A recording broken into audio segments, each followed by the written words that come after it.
What is good, everyone? This is your host, Deanna Radulescu with Label Free Podcast. Live your best life. You must live label free. I'm super excited. We've got a very special guest with us today. She is an author of some really amazing books. She's also a podcast host, a psycho-spiritual mentor, and a metaphysical minister, as well as a mother to four. Please welcome Danét Palmer. Danét, thank you so much for joining us today. We've already had such a great conversation. So I'm going to let you tell the audience a little bit more about your background because your story is absolutely beautiful. Thank you. Thanks for having me. I'm really excited about it. I've listened to a few of your podcasts. I love that just natural sitting, having coffee kind of conversation. And that's kind of how we do my podcast too, right? Yeah, I'm having my coffee, girl. Well, you know, a little bit about me and really kind of what brought us together is that I just recently published a book called Baptized by Love, How I Found Present Joy and Never Let It Go. And it is really the story of my transformation of coming into the world from a perspective of fear and coming to recognize that that love is what we are. Yeah. And finding a way to forgive the past and love myself and everyone and everything. And how it came about was, you know, I've had this great, just yummy life, this really amazing yummy life. And I started using this word yummy really many years ago, because it's kind of a perfect match for that feeling inside. It's like that cha-chink, that synchronized feeling I'll have. We're like, oh my gosh, that was so yummy, you know. And we often tend to think of it in terms of food or something like that, but really it's kind of this feeling inside. And I say that's how God feels, you know, because it's being completely okay. Yeah, you know, you're not resisting life in any way. And so anyway, as I was thinking about writing a book about that philosophy, I realized that there was this voice inside of me that wanted to tell her story. And so it was yesterday speaking up and saying, you know, let me use your voice, who you are today, Danét, the wisdom that you have, and give birth to this story out into the world, you know. And I think that any of us who have lived rich, full lives, well, every one of us has a story to tell, and we all absolutely contribute to the fullness of humankind. And there's every single one of us can learn from each other, right?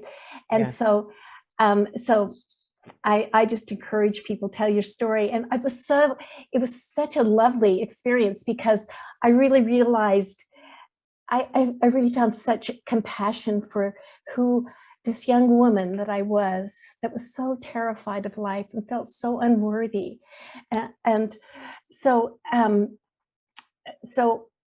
not enough, you know? Yeah. And I think that's a perspective so many people operate from, you know? We interpret the things that happen early in our lives, you know, we have nowhere else to put it but on ourselves, right? Yeah. So if it feels bad, we often decide, well, there must be something wrong with me. And I took that to heart, man. Yeah. And so when I realized I had an experience that showed me that love is who I am, I felt it flow through me. And that's the way that I start out my book. And I realized that for the first time in my life, I was okay. That's that love belonged to me and wanted me to be happy. That's that's divinity. Yeah, that is. I'm sorry to interrupt, but that's a hard path in a hard place. Well, I mean, not earn, but if you've gone through some abuse like yourself, like, you know, I have as well, that's a hard place to get to, because you do resist it along the way.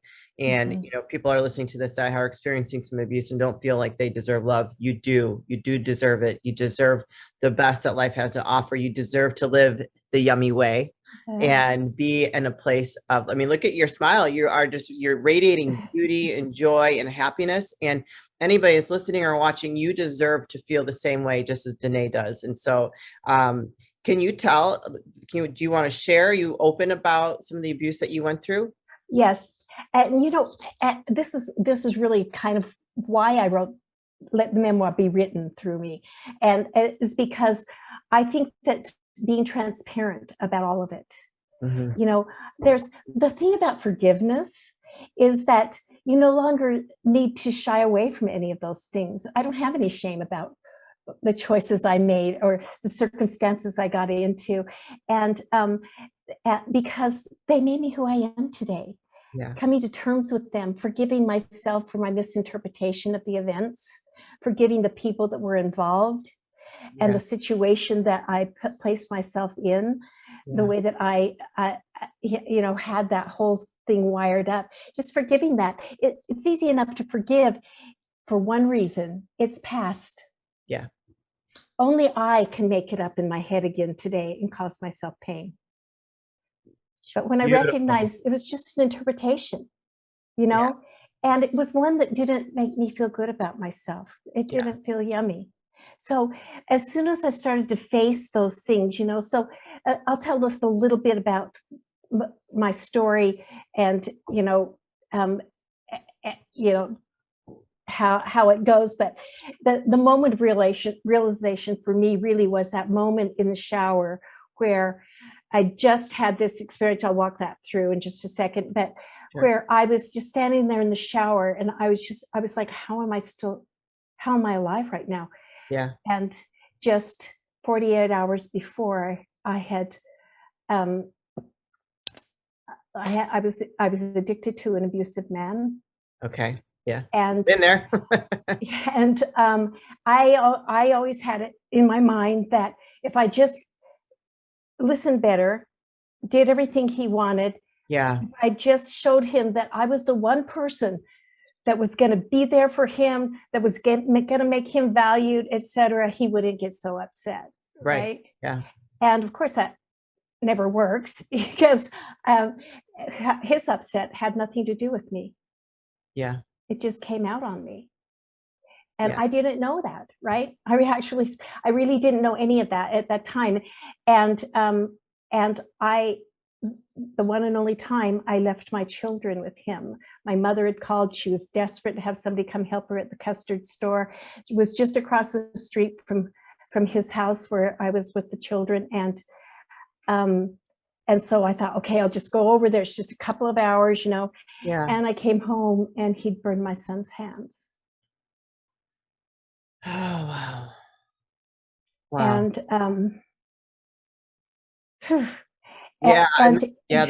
that's hard. Right? That's hard. And so what did if he burned your son's hands, what did he do to you?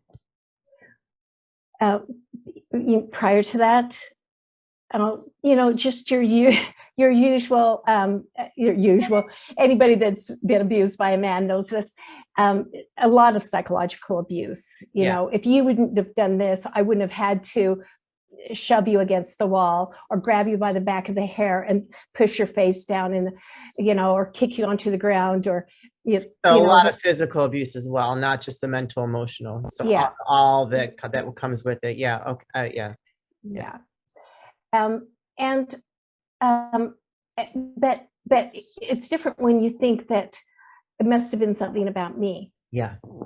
And so in that realization, I mean, there's nothing you can do with something like that.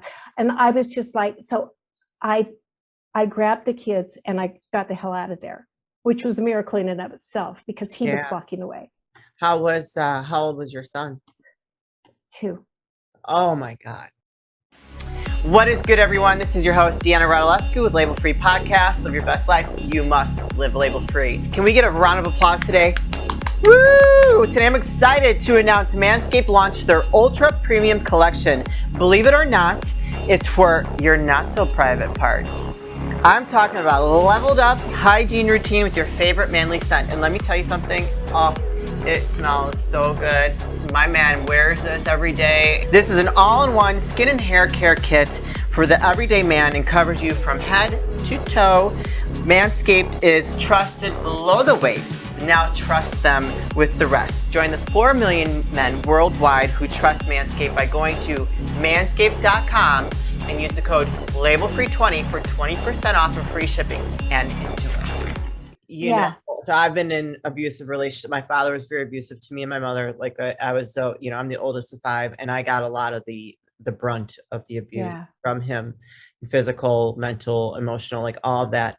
And luckily, like when I was 15, I called the police on him, and you know, that was the start of the beginning of the end, thankfully.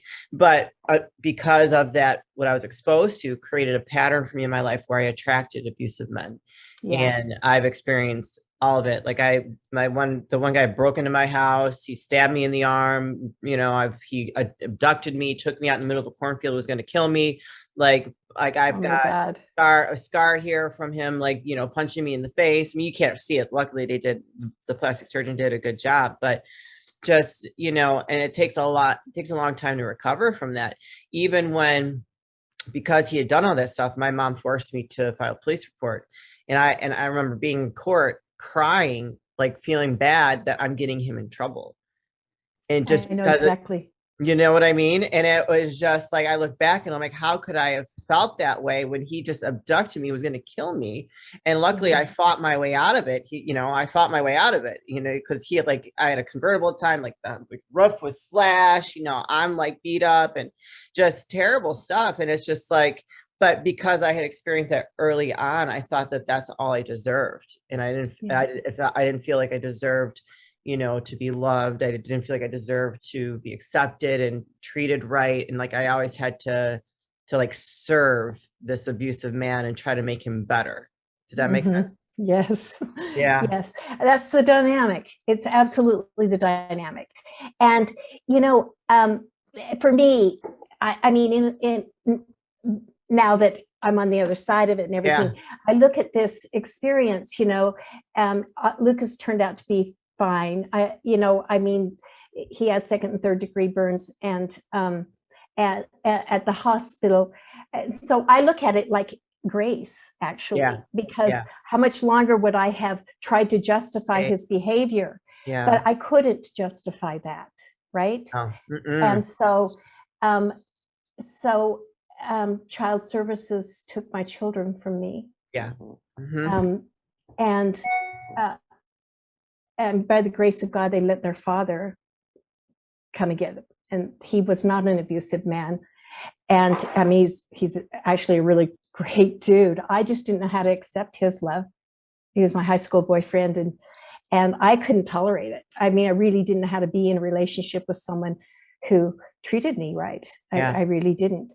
Anyway, so what happened as the children were taken, and I could only think one thought is, I've got to kill myself. It's the only way to prove that I love my children. Oh my gosh.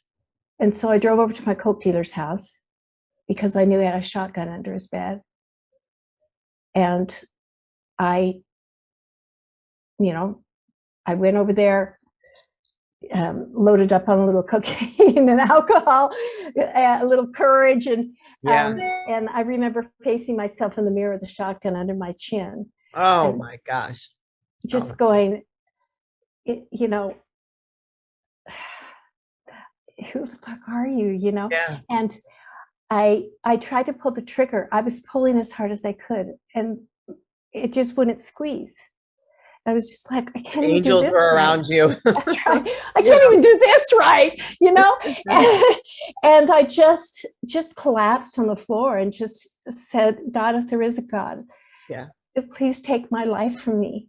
I don't deserve to be a mom. I don't deserve to live. Please, I can't do this. Take my life from me. And peace came over me.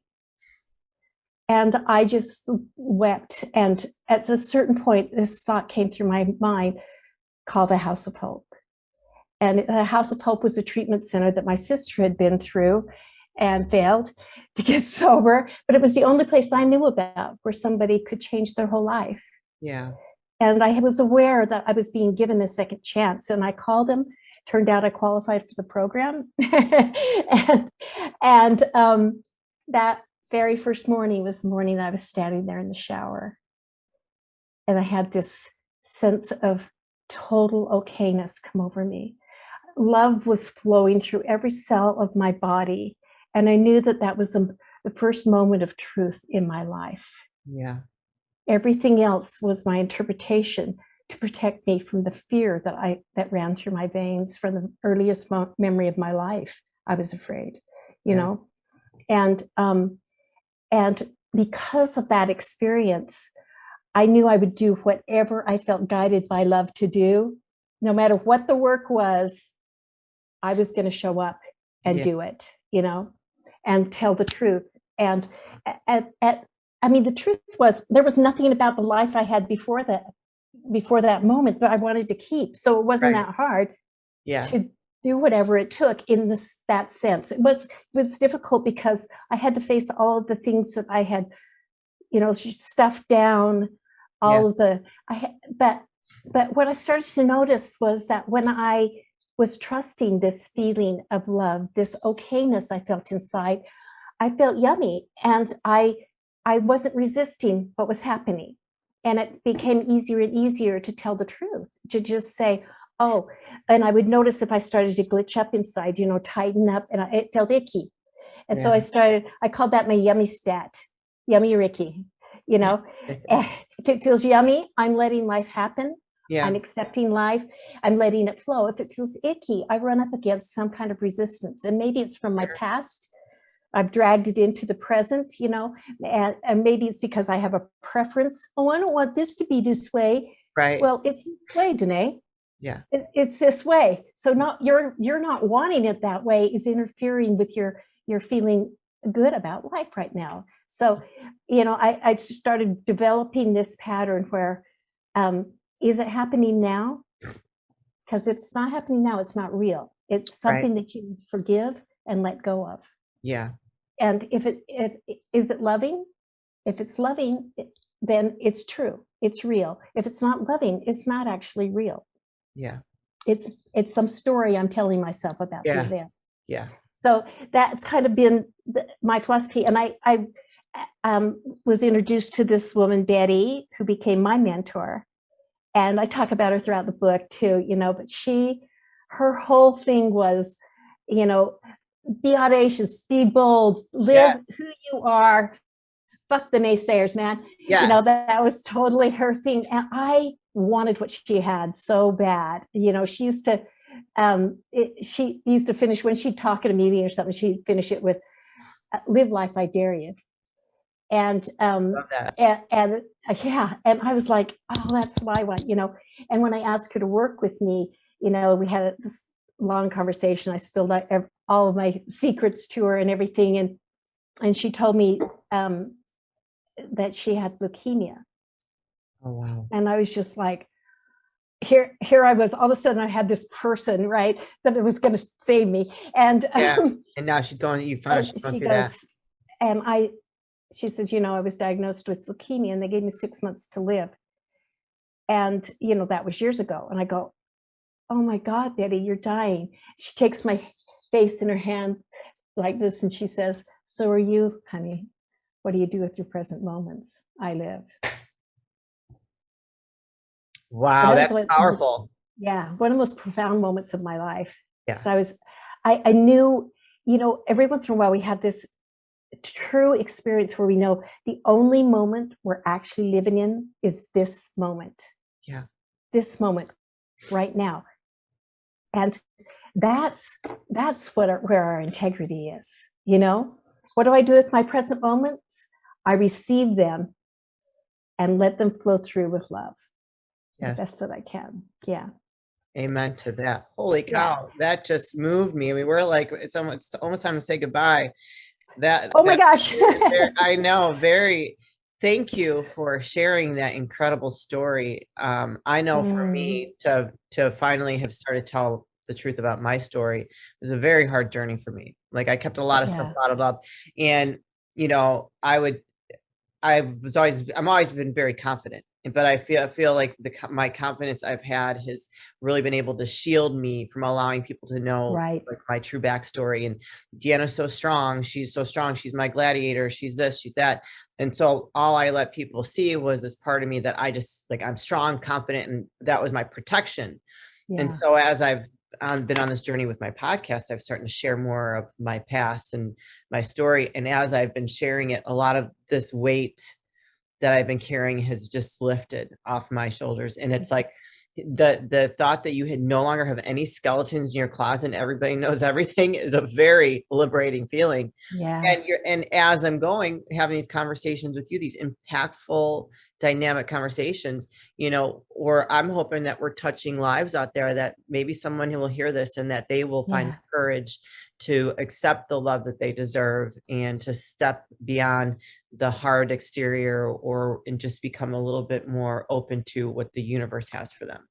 Because there is so much, once I've started, and I still resist every once in a while, and things get a little tough and I'm questioning what I'm doing. And I still resist every once in a while, but when I take a deep breath and I just let it go and I let things just flow. Yeah. Things happen miraculously. I look at it like that, just like miracles happen. And that it just reaffirms that I'm on the right path, and just keep allowing things to flow, just stay in a happy, graceful, peaceful, joyful state. And, something comes up, you deal with it and you just let it go, because stuff's going to happen. It's going to irritate you, but I don't get angry, where I would just like, ugh. Right. I don't get that anymore. Because when you're not protecting secrets from the past, buried shame, etc., there's an inner strength that knows you can deal with whatever comes that way. And so everything's a gift from life, even if right then it feels like a fucking mess, It's still a gift from life. It wouldn't be happening if it wasn't the perfect thing for you in that particular moment to advance your growth, and for your growth to then advance the world. Yeah.